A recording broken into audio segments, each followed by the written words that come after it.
In this video, I'm going to show you how to compute portfolio mean and the portfolio variance when you have more than 2 stocks. I'm not going to talk about the mathematics that is involved in computing portfolio mean and the variance when you have large number of stock in your portfolio. Instead, I want to use Excel's matrix multiplication power and calculate portfolio mean and the variance when you have more than 2 stocks. So I want to use 2 examples to illustrate this concept. One, how to compute portfolio mean and the variance when you have a 4 stock, and second, I want to compute portfolio mean and the variance when you have a 10 stocks in your portfolio. If you know how to compute portfolio mean and the variance when there are 10 stocks in your portfolio, you can calculate portfolio mean and the variance for any number of stocks portfolio. Once you understand the basic, you can apply the same concept and compute the portfolio mean and the variance when you have a 50 stock, 100 stocks, or even 1000 stock. It's doable. So let's start with the first example, how to compute portfolio mean and the variance for 4 stock portfolio. So I have here 4 stock historical price: Apple, Microsoft, Walmart, and Target. I have a monthly historical stock price from January 2001 to June 2018, and I have hidden few rows here in order to save space. So first thing first, once you have historical price, next you have to compute historical return. I have already computed here in order to save time. So once you compute the historical return, next you need to know how to compute portfolio mean and the portfolio variance. And here I have Excel functions that can be used to compute portfolio mean and the variance. So here you see how you compute portfolio mean. Portfolio mean is always going to be equals to sum product of W comma mu, and we need to understand what W is and what mu is. And similarly, you can compute portfolio variance equals to M mult and transpose W comma M mult, and here in the bracket sigma comma W and double bracket, right? So what are the notations here? So you need to understand W means weight vector, meaning what proportion of your capital is going to be invested on different stock. That's the weight vector. And mu here means the average vector, meaning it consists the average return of these all 4 stocks here. And sigma means this is the variance covariance matrix, which shows how these different stock move or co-move in relation to each other. So once you compute this mu, W, and sigma matrices, you can use Excel sum product function and M mult function to compute portfolio mean and the variance. So let's start. So first is the weight. So weight is always, tricky things. Portfolio theory is all about how you find the best weight, but for this example I'm going to make this equally weighted portfolio. So I'm gonna just say that 1/4 of my money is being invested on each stock. So 25% of my investment is going to be on Apple, next 25% is on Microsoft, and so on and so forth. So that's my weight vector. We got that. Now next we need to compute average vector, meaning it should include averages of 4 stock. So the for easier way would be, first of all, use the Excel's function to compute averages, right? So here I can use the average function and compute the averages of these 4 stocks, right?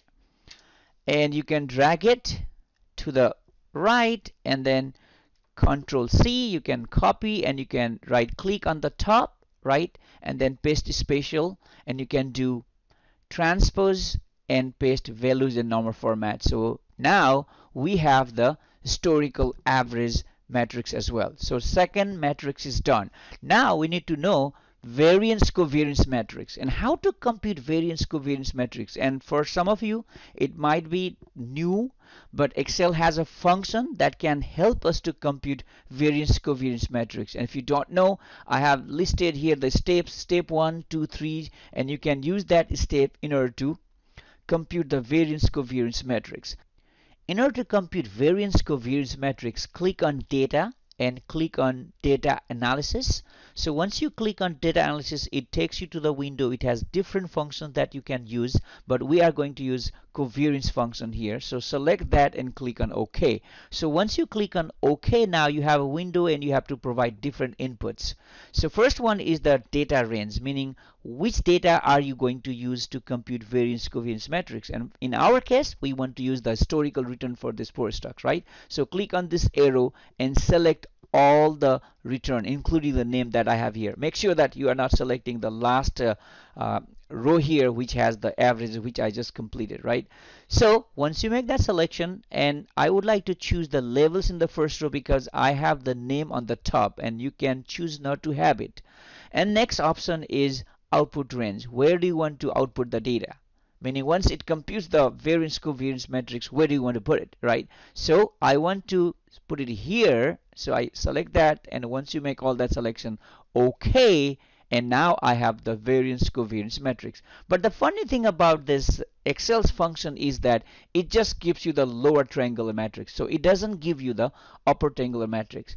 So you can choose different ways to make this the full variance covariance matrix, but what I would like to do is I would like to copy this, Control C, and then you can right click it and paste spatial, and what you can do is you can transpose it and then choose the value and number format. Now what it does, it transposes this lower triangular matrix to upper triangular matrix. Now next what you can do is copy that upper triangular matrix and paste on the top of the earlier lower triangular matrix. So you can right click it again and paste spatial, and what you have to do is paste values and number format, but this time you want to skip the blank cells, right? So just click the skip blank cells and click OK. Now you have the full-fledged variance covariance matrix.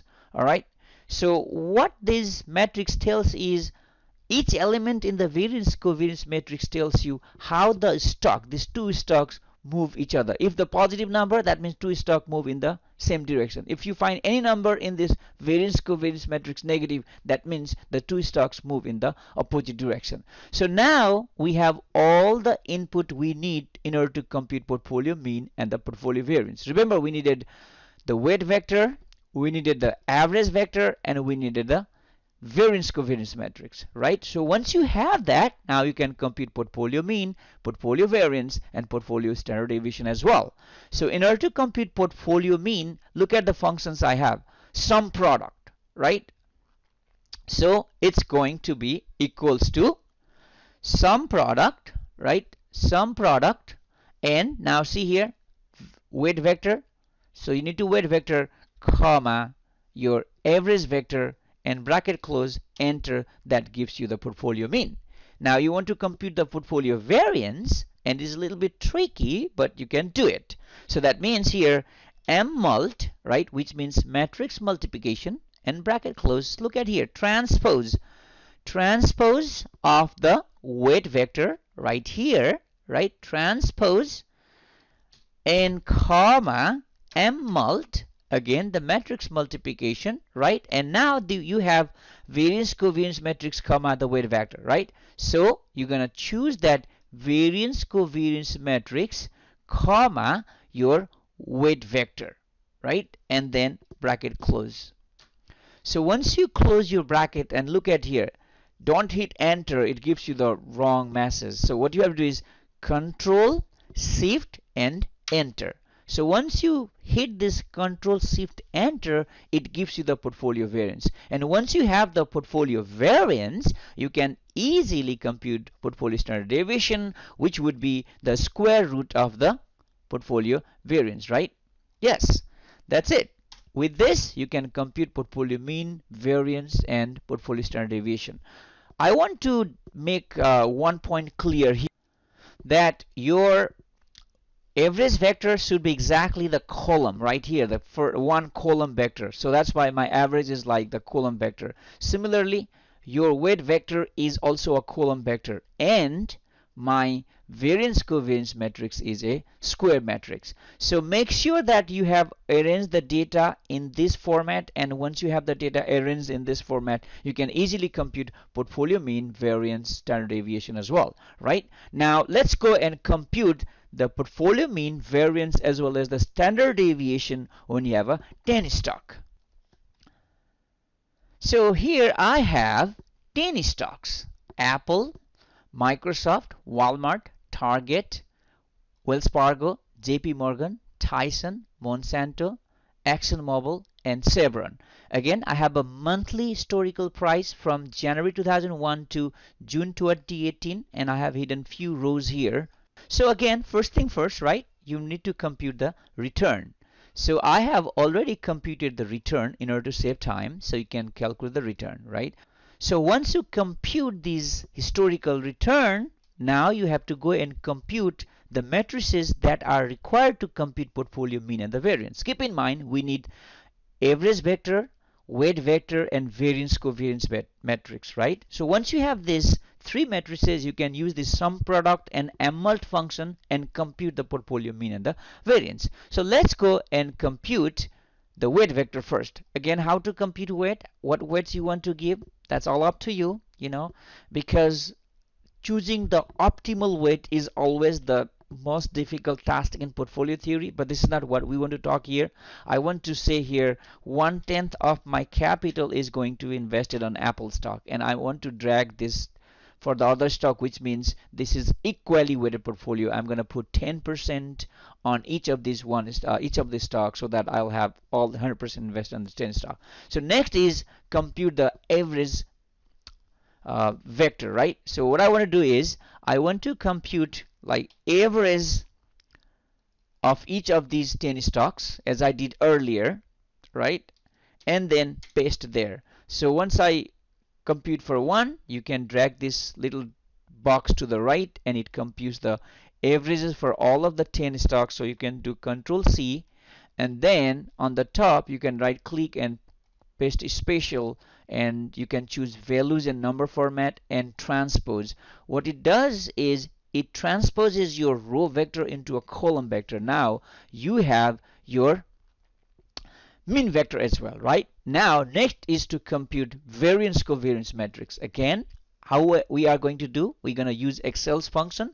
So click on data and then click on data analysis, and now you have to choose the function that is called covariance and OK. So once you have that, and I have this input from earlier example, so what I want to choose is what input means what data are you going to use. So you have to click on this arrow and select all the return. Okay, make sure you select the return, not the price. We never use prices to compute the variance covariance matrix, and make sure that you do not include the averages we just computed, right? So that one is the data input range. Then after, I would like to select this label because I have the stocks names on the top, so I have the labels in the first row, and now I need to know where I want to put the output, meaning where do I want to put this variance covariance matrix. Now again, click on this arrow, and here I want to put it here, right? So click wherever you want to put, and then go back and click OK. Now you have this variance covariance matrix. Again, Excel has this one is the lower triangular, and one way to make this full place variance covariance matrix is select all the elements of that variance covariance matrix, Control C, and right click wherever you want to put. So I'm going to right click here and paste spatial, and now I want to choose value and number format remain the same and transpose. So what it does is it will make the lower triangular matrix to upper triangular matrix. Now I can copy this upper triangular matrix and go back to this right here, top corner, and then again right click, paste spatial, and values and number format, and this time I want to select this skip blanks. So click OK, and now you have the full placed variance covariance matrix, right? Now you can delete this upper triangular matrix because you don't need it. So now you have everything you need for computing portfolio mean and the variance, right? So you have the weight vector, you have the average vector, and you have the variance covariance matrix. So once you have this all, you can compute portfolio mean. Let's look at how we do it. The formula right here is sum product, right? Equals to, so it's a sum product, right? Sum product, and first one is the weight vector, and the weight vector is right here, comma your mean vector, right? The mean vector. So mean vector, bracket close and enter, that gives you the portfolio mean. And for portfolio variance, again mmult function, so I'm going to use mmult, right? The mmult, and again transpose here, transpose of your weight vector, right? Bracket close, comma, then you're going to do mmult again, right? mmult, and the sigma here is the variance covariance matrix. So you have to select only the numbers, don't include these headings here, row headings and column headings. And comma, then after you need the weight vector, right? And once you have this, close your parenthesis, and you have to hit this Control Shift and enter, Control Shift enter. So that gives me the portfolio variance. And in order to compute portfolio standard deviation, again, you know that's the square root of the portfolio variance. You can do this as well, right? All right, so that's the portfolio standard deviation. If you want to see the formula, I can show the formula as well, right? Formula text, and you can show the formula in case you need it, right? So again, make sure the way the data is arranged should be exactly the way I have explained here. So if you arrange the data in a different way, maybe you have to follow a different way to compute portfolio mean and the variance. For me, I follow always make the weight vector as a column vector, and the mean vector also column vector, and this variance covariance matrix is always going to be square matrix. And once you have that, and you can follow this formula and compute the portfolio mean and the variance. So if you know how to compute portfolio mean and the variance with this technique, now you can calculate portfolio mean and the variance for any number of stocks. It can have 50 stocks, it can have 100 stocks, or it can have 1,000 stocks. I hope it makes sense. Thank you.